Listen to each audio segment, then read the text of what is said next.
ఆధ్వర్యంలో నంద్యాల జిల్లా కేంద్రంలో పొగాకు గోడౌన్ దగ్గర ఈ కరపత్రాన్ని మహాసభ కరపత్రాన్ని రిలీజ్ చేస్తూ ఉన్నాం. ప్రధానంగా ఈరోజు సిపిఎంఎల్ లిబరేషన్ పార్టీ 9వ రాష్ట్ర మహాసభలు కడప మహానగరంలో జరగబోతూ ఉన్నాయి. డిసెంబర్ 6, 7వ తేదీ ఈ మహాసభలు జరగబోతూ ఉన్నాయి. రాష్ట్ర వ్యాప్తంగా కూడా ఉన్నటువంటి 26 జిల్లాలో ఉన్నటువంటి పార్టీ ప్రజాశ్రేయస్సులు, శ్రేయభిలాషులు, అదేవిధంగా పార్టీ నాయకులు, ముఖ్యమైనటువంటి ప్రజానాయకులు ఈ కార్యక్రమంలో పాల్గొంటారు. ఇందులో భాగంగా కూడా వామపక్ష పార్టీల నాయకులను కూడా ఆహ్వానిస్తూ ఉన్నాం.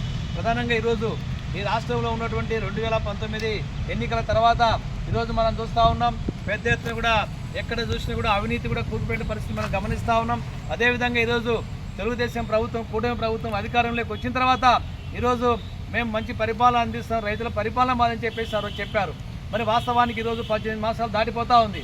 అయినా ఎక్కడ కూడా రైతులకు 5 సూత్రాలు, పంచసూత్రాలు, రైతుల అభివృద్ధికే మేము చేస్తామని చెప్పేసి ఈరోజు ప్రకటనలు ఎమ్మెల్యేలు, ఎంపీలు రైతుల గడపగడపకి వెళ్తూ ఉన్నారు. మరి వాస్తవంగా ఈరోజు ప్రభుత్వము చేసేటువంటి పంచసూత్రాల్లో ఏ ఒక్కటన్నా ఈరోజు రైతులకు ఉపయోగపడుతుందా అంటే ఎక్కడ కూడా ఆ ఊచలేని పరిస్థితి మనం గమనిస్తూ ఉన్నాం.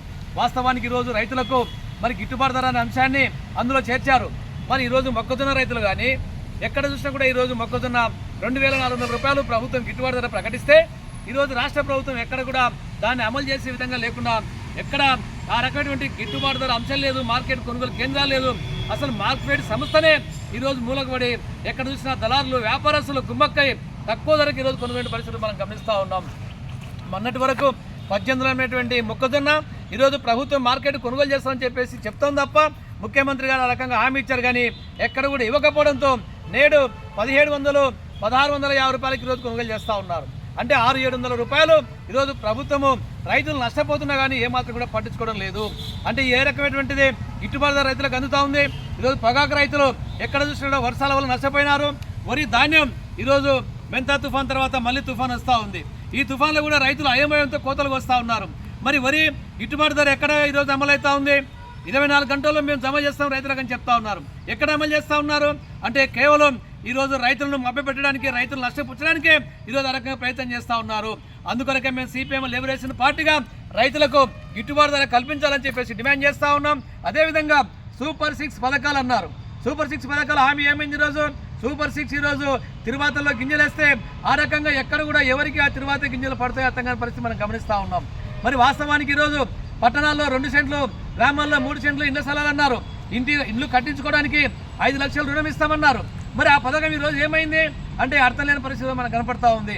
అందుకనే మేము డిమాండ్ చేస్తూ ఉన్నాం, సూపర్ 6 హామీ పథకాన్ని తక్షణమే అమలు చేయాలి. ఏదైతే ఈరోజు ఉన్నటువంటి సూపర్ 6 హామీలో భాగంగా అనేక మంది కూడా ఈరోజు కొత్త పెన్షన్లు ఈరోజు రాని పరిస్థితి మనం గమనిస్తూ ఉన్నాం. వితంతువులు, వికలాంగులు, ఆ రకంగా వృద్ధులు, మరి అనేక మంది కూడా చేనేత, మత్స్య కార్మికులకు ఈరోజు ఆ రకమైనటువంటి పెన్షన్ రావడం లేదు. తక్షణమే కొత్త పెన్షన్ కూడా మంజూరు చేయాలని చెప్పేసి మేము డిమాండ్ చేస్తాం. అదేవిధంగా రాయలసీమకు సంబంధించి ఈరోజు ఉత్తర కోస్తాంధ్ర సమస్యలపైన రాయలసీమ జిల్లాలకు, కోస్తా జిల్లాలకు ఈరోజు ఆ రకంగా ప్రత్యేక రాష్ట్రం ఏర్పడిన తర్వాత ఏపీ కూడా ఏ రకమైనటువంటి ప్యాకేజ్ ఇవ్వలేదు. రాయలసీమ జిల్లాలకు ప్రత్యేక ప్యాకేజ్ ఇస్తామన్నారు. ఆ రకంగా బుందేల్ఖండ్ ప్రాజెక్టు ఆ రకంగా నిధులు కేటాయిస్తామన్నారు. మరి అలాంటి ఈరోజు రాయలసీమ ప్రాజెక్టుకు ఎక్కడ నిధులు కేటాయిస్తూ ఉన్నారు? ఎక్కడ చూసినా కూడా పెండింగ్ ప్రాజెక్టులు ఉన్నాయి.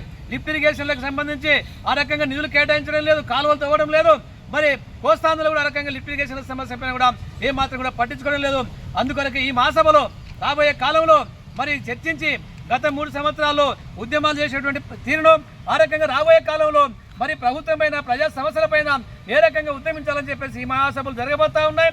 ఈ మహాసభలో రాయలసీమ జిల్లాలకే మరి ఈ ప్రాంతంలో పార్టీ అభివృద్ధి కావడానికి కూడా దోహదపడతాయని చెప్పేసి మేము తెలియజేస్తూ ఈ అవకాశాన్ని రాయలసీమ జిల్లా ప్రజలు, రైతులు, వ్యవసాయ కార్మికులు ఆ రకంగా కూడా ఈ మహాసభలో పాల్గొని పెద్ద ఎత్తున కూడా మహాసభకు హాజరు కావాలని, ఈ మహాసభ మొదటి రోజు 12 గంటలకు మరి మహాసభ బహిరంగ సభ ఉంటుంది. ఈ బహిరంగ సభలో అందరూ కూడా పాల్గొని చెప్పి తెలియజేస్తూ ఈ అవకాశం ఇచ్చిన మీ అందరికీ ప్రత్యేకంగా ధన్యవాదాలు. నా పేరు Pikkili Venkateswarlu, CPM liberation party జిల్లా కార్యదర్శి. నాతో పాటు ఈ కార్యక్రమంలో జిల్లా నాయకులు పాల్గొన్నారు.